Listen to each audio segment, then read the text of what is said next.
Sejam bem-vindos ao Universo Neus.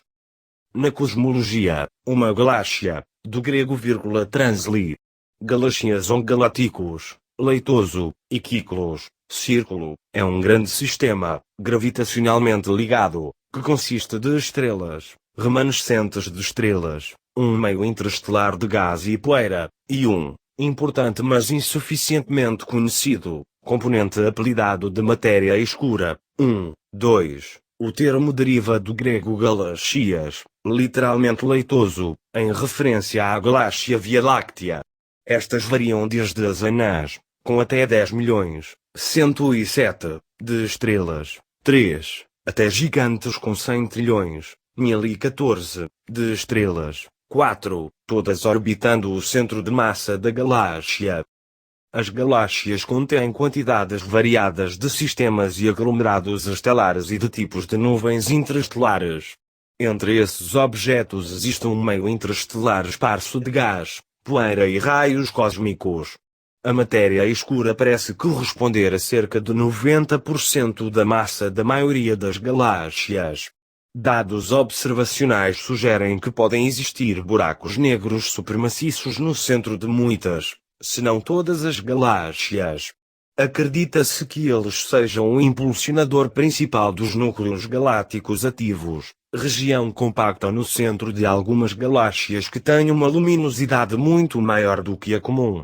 A Via Láctea parece possuir pelo menos um desses objetos. As galáxias foram historicamente categorizadas segundo sua forma aparente, usualmente referida como sua morfologia visual. Uma forma comum é a galáxia elíptica, que tem um perfil de luminosidade em forma de elipse. Galáxias espirais têm forma de disco, com braços curvos. Aquelas com formas irregulares ou não usuais são conhecidas como galáxias irregulares e se originam tipicamente da disrupção pela atração gravitacional de galáxias vizinhas. Essas interações entre galáxias, que podem ao final resultar na sua junção, às vezes induzem o aumento significativo de incidentes de formação estelar, levando às galáxias starburst.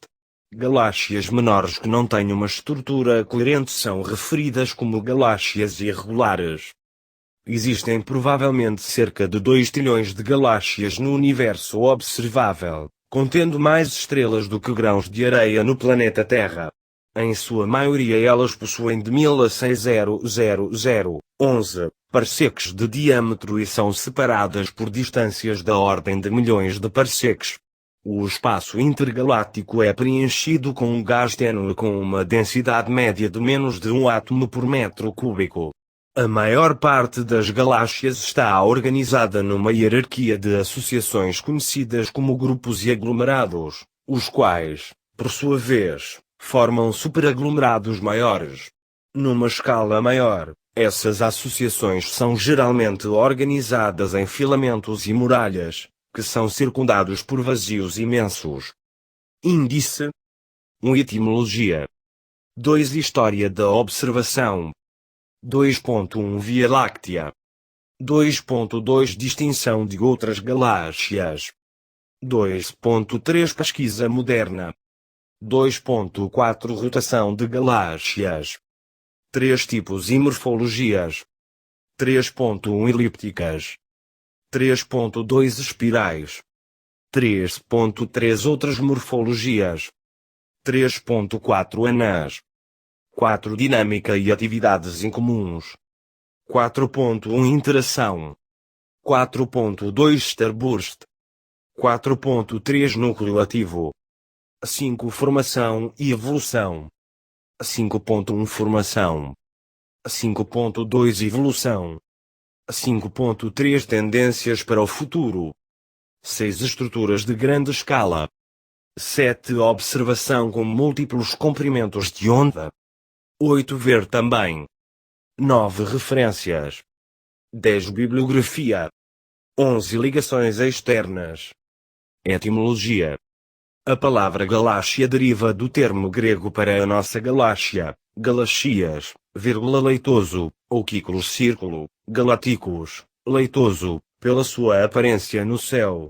Na mitologia grega, Zeus coloca o filho que havia gerado com uma mulher mortal, o pequeno Hércules, no seio de Hera enquanto ela dorme, de modo que o bebê, ao tomar o leite divino, também se torne imortal.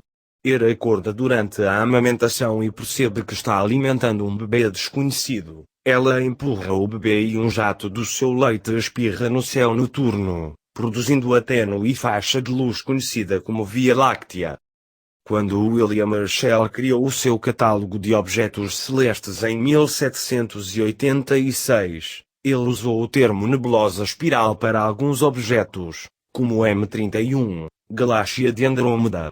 Eles seriam mais tarde reconhecidos como imensos aglomerados de estrelas, quando a verdadeira distância desses objetos começou a ser avaliada, e eles passaram a ser chamados universos insulares. Entretanto, a palavra universo era entendida como a totalidade da existência, o que fez esta expressão cair em desuso, preferindo-se usar o termo galáxia. História da observação. Via Láctea. Ver artigo principal, Via Láctea. Centro galáctico visto a partir do deserto do Atacama, Chile.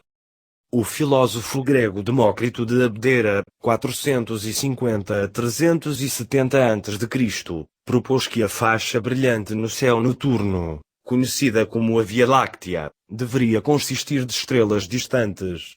Aristóteles, 384 a 322 a.C., entretanto, acreditava que a Via Láctea fosse causada pela ignição da abrasadora isolação de algumas estrelas que eram grandes, numerosas e próximas, e que a ignição ocorre na parte superior da atmosfera, na região do mundo que está continuamente com os movimentos celestiais.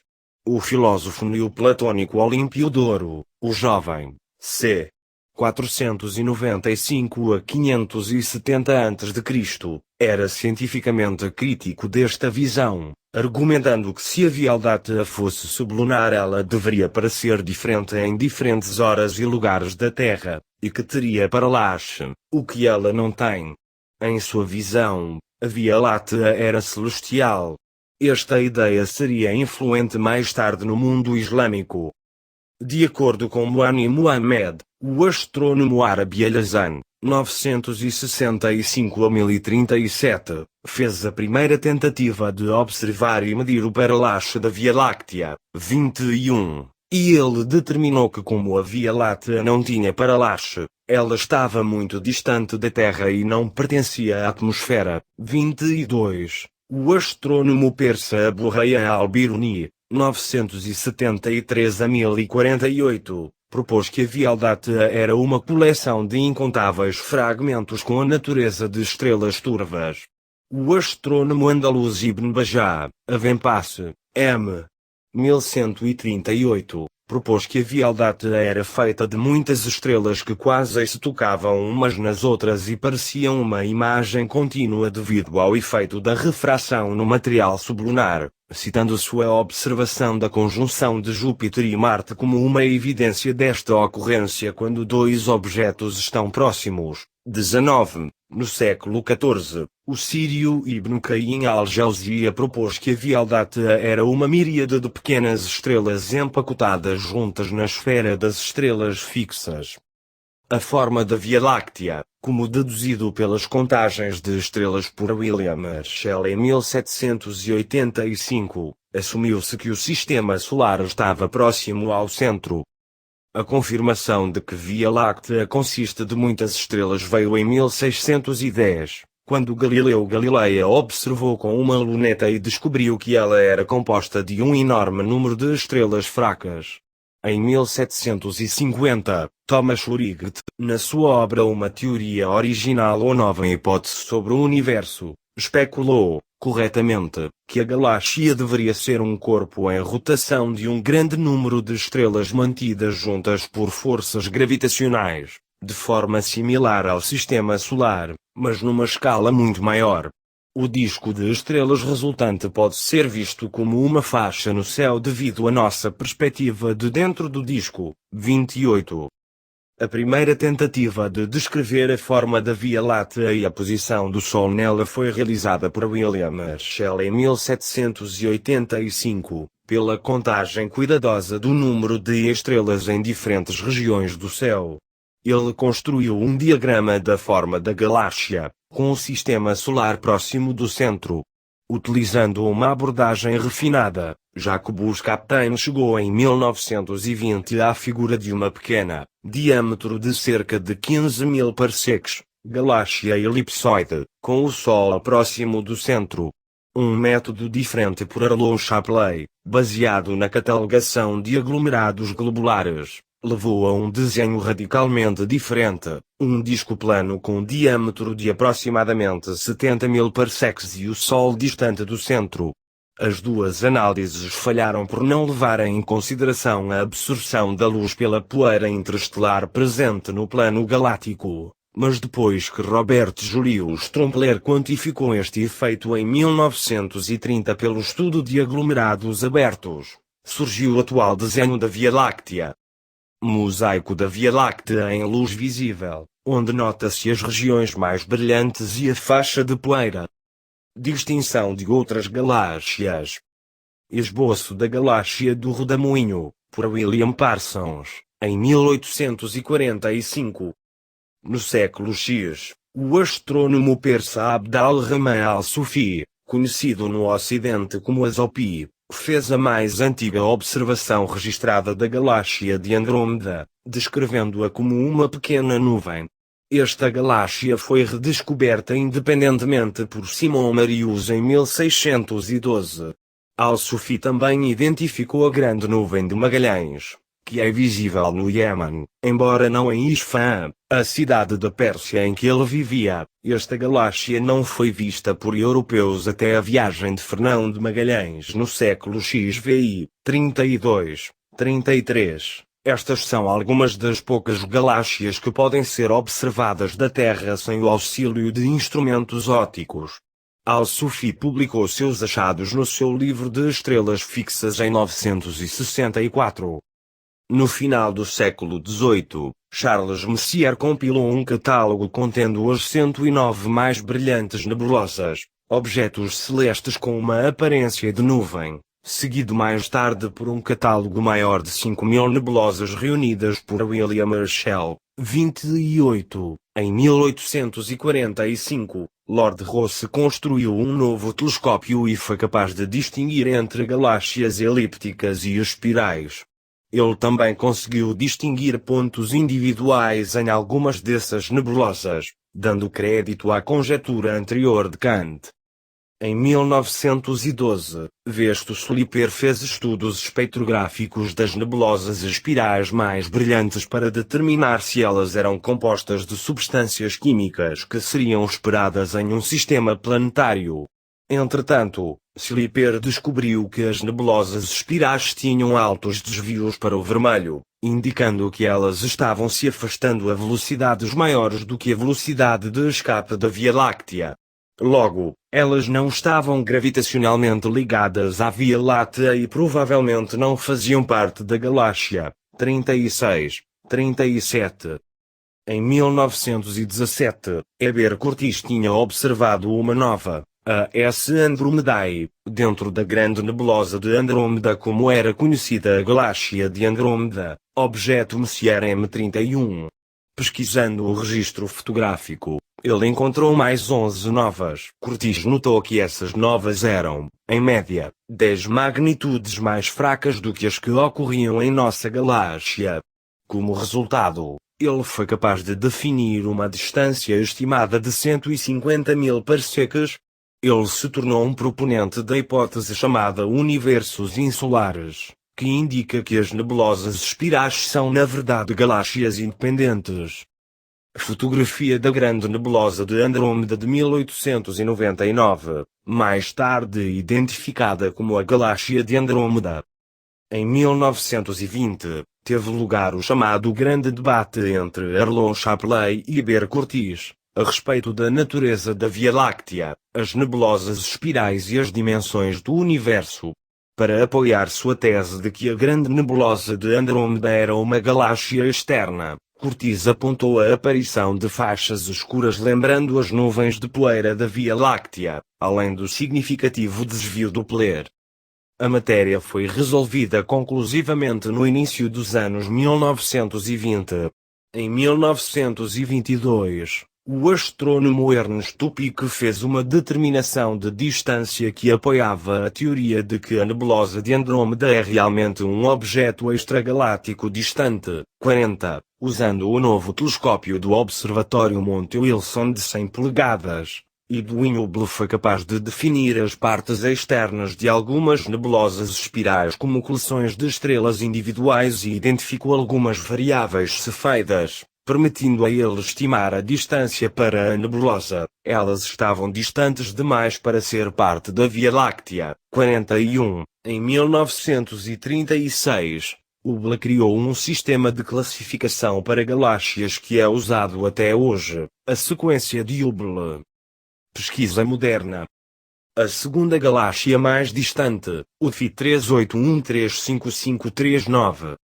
Em 1944, Hendrik van de Hulst predisse uma radiação de microondas num comprimento de onda de 21 cm resultante de gás hidrogênio atômico interestelar. Esta radiação foi observada em 1951.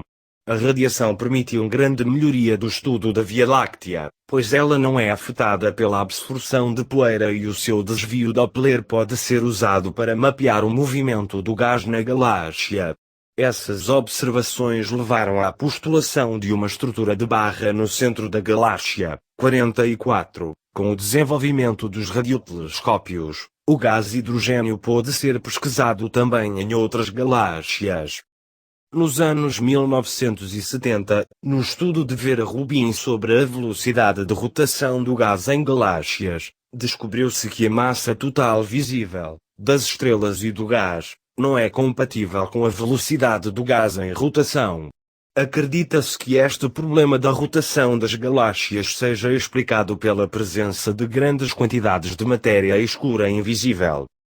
A partir dos anos 1990, o telescópio espacial Hubble permitiu o incremento das observações.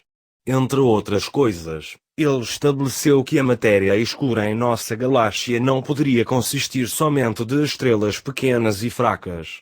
O campo profundo observável do Hubble, o Deep Field, uma exposição extremamente longa de uma parte do céu relativamente vazia, forneceu evidência de que há cerca de 125 bilhões de galáxias no universo. 48. O desenvolvimento da tecnologia para detecção do espectro invisível para o homem, radiotelescópios, câmaras infravermelhas e telescópios de raios X, permitiu a detecção de outras galáxias que não são detetáveis pelo Hubble. Particularmente, pesquisas na região do céu bloqueada pela Via Láctea revelaram certo número de novas galáxias. 49. Rotação de galáxias. Um estudo, em 2019, parece ter encontrado a resposta sugerindo que uma galáxia gira sobre sua massa.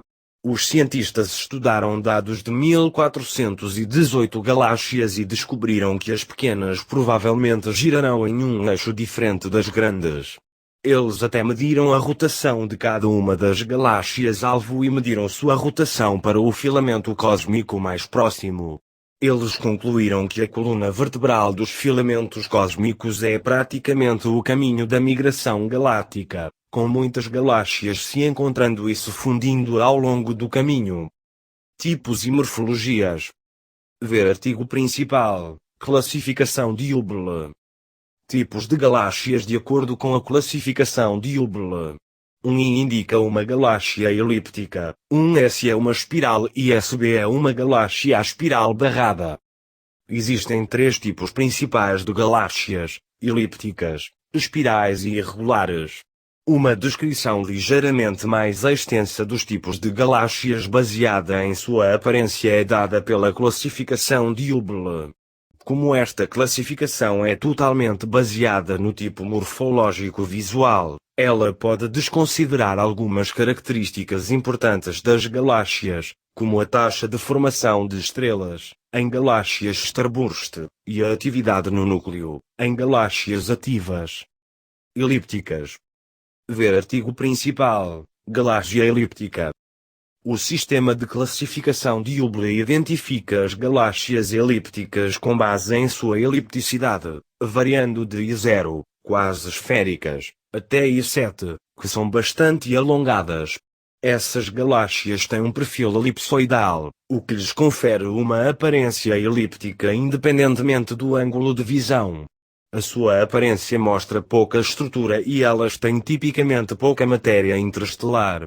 Consequentemente, essas galáxias também possuem uma porção pequena de aglomerados abertos e uma taxa reduzida de formação de novas estrelas.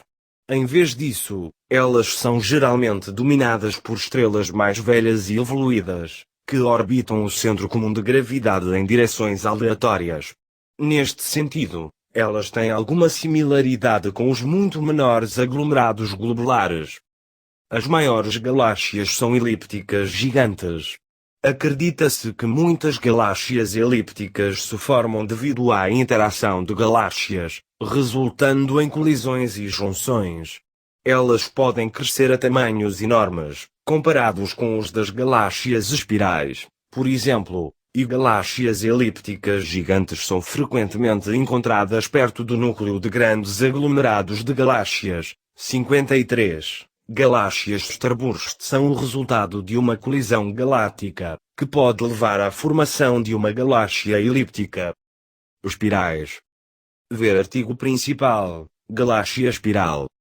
A galáxia do rodamuinho, à esquerda, um exemplo de galáxia espiral não barrada. Galáxias espirais consistem de um disco giratório de estrelas e meio interestelar, juntamente com um bulbo central destacado, composto geralmente de estrelas mais velhas. Estendendo-se para fora deste bulbo existem braços relativamente brilhantes. Na classificação de Hubble, as galáxias espirais são indicadas como tipo S, seguido por uma letra A, B ou C, que indica o grau de aperto dos braços espirais e o tamanho do bulbo central. Uma galáxia SA tem braços apertados e pouco definidos, com uma região de núcleo relativamente grande. No outro extremo, uma galáxia AC tem braços abertos e bem definidos e uma pequena região de núcleo. 54. Uma galáxia com braços pouco definidos é às vezes chamada de galáxia espiral fluculenta, em contraste com as galáxias espirais de grande desenho, que têm braços espirais proeminentes e bem definidos. Em galáxias espirais, os braços têm a forma aproximada de espirais logarítmicas, um padrão que pode ser teoricamente demonstrado como resultado de uma perturbação em uma massa de estrelas girando uniformemente. Como as estrelas, os braços espirais giram em torno do centro da galáxia, mas eles o fazem com velocidade angular constante. Acredita-se que os braços espirais sejam áreas de matéria de alta densidade, ou ondas de densidade. À medida que as estrelas se movem através de um braço, a velocidade espacial de cada sistema estelar é modificada pela força gravitacional da maior densidade e a velocidade retorna ao normal depois que a estrela sai pelo outro lado do braço. Este efeito é similar a uma onda de desacelerações movendo-se ao longo de uma rodovia cheia de carros em movimento.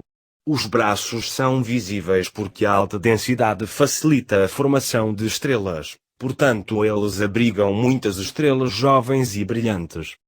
NGC 1300, um exemplo de galáxia espiral barrada.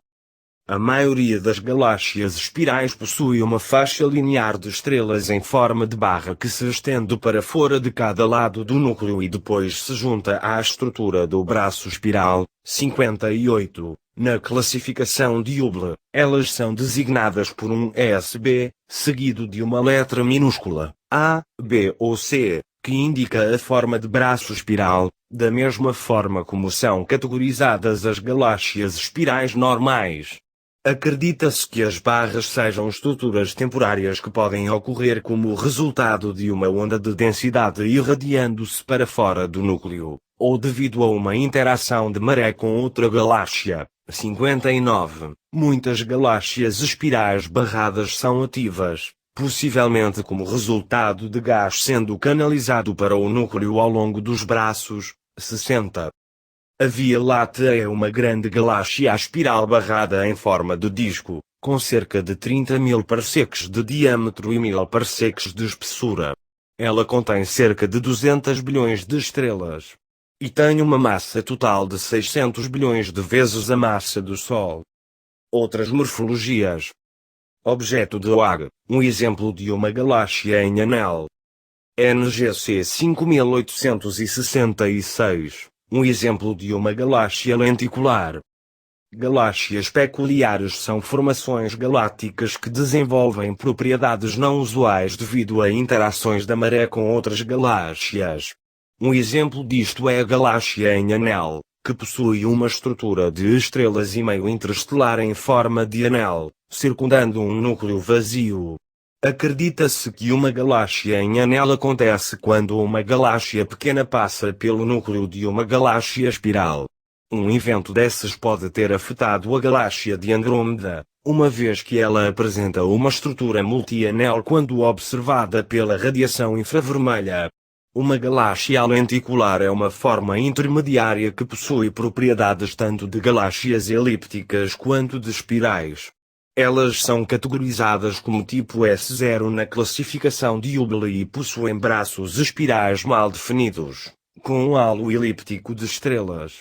Galáxias lenticulares barradas são denominadas SB0 na classificação de Hubble.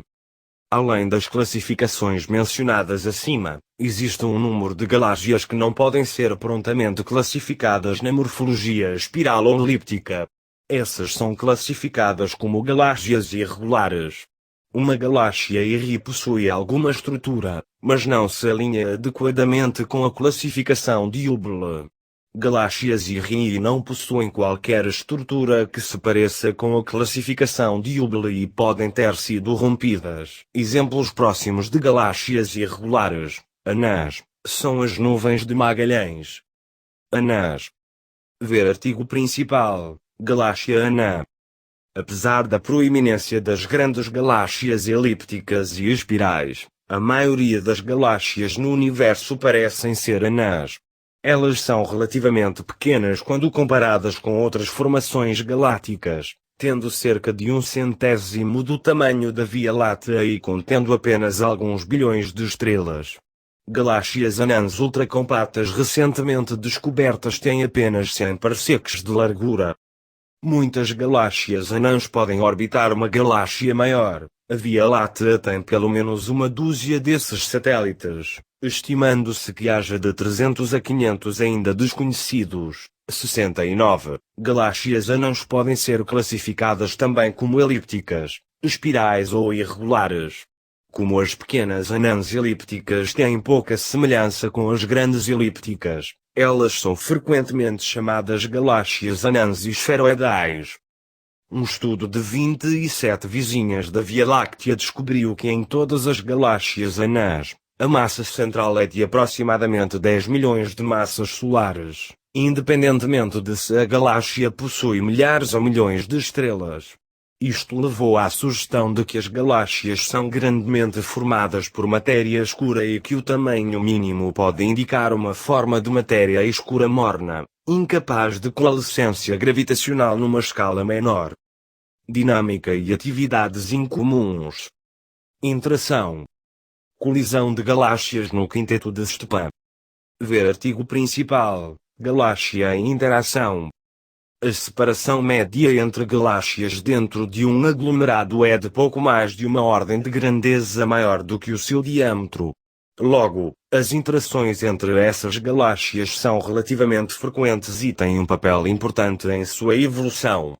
Pequenas distâncias entre galáxias resultam em deformações devido a interações de maré e podem causar trocas de gases e poeira. Colisões ocorrem quando duas galáxias passam diretamente uma através da outra e têm suficiente momento relativo para não se juntarem. As estrelas dentro dessas galáxias que interagem tipicamente passam direto sem colidirem. Entretanto, o gás e a poeira dentro das duas formas vão interagir. Isto pode aumentar a taxa de formação de estrelas, na medida em que o meio interestelar é rompido e comprimido.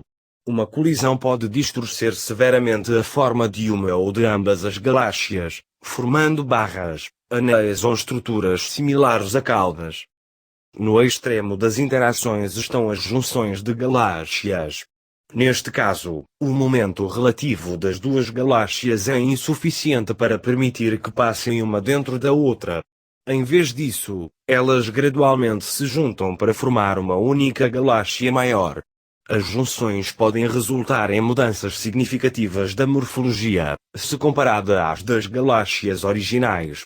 Quando uma das galáxias tem massa muito maior, entretanto, o resultado é conhecido como canibalismo. Neste caso, a galáxia maior permanece relativamente inalterada pela junção, enquanto a menor é rasgada em pedaços. A Via Láctea está atualmente no processo de canibalizar a galáxia anã elíptica de Sagitário e a galáxia anã do Cão Maior. Starburst. Ver artigo principal, galáxia Starburst. M82, o arquétipo da galáxia Starburst. Nessa galáxia, a taxa de formação de estrelas é 10 vezes maior que em galáxias normais, La 75. As estrelas são criadas no interior de galáxias a partir de uma reserva de gás frio que se transforma em nuvens moleculares gigantes. Observou-se que estrelas se formam numa taxa excepcional em algumas galáxias, as quais são chamadas starburst. Se elas continuassem nesse comportamento, entretanto, elas consumiriam sua reserva de gás em um tempo menor do que o tempo de vida de uma galáxia. Logo, a atividade do nascimento de estrelas dura normalmente cerca de 10 milhões de anos, um período relativamente breve na história de uma galáxia.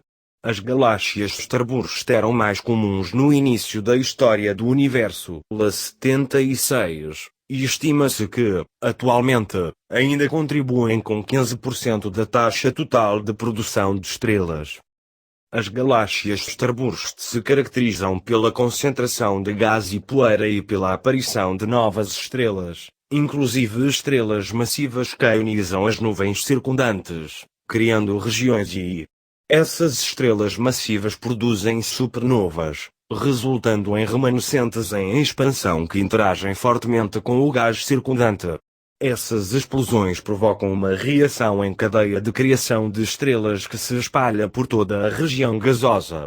Somente quando o gás disponível foi quase todo consumido ou disperso, a atividade de criação de estrelas chega ao fim. A criação de estrelas está frequentemente associada com a junção ou interação de galáxias. Um exemplo típico de uma interação formadora de estrelas é M82, que passou por uma aproximação com a maior M81. Galáxias irregulares frequentemente exibem núcleos espaçados de atividade de formação de estrelas.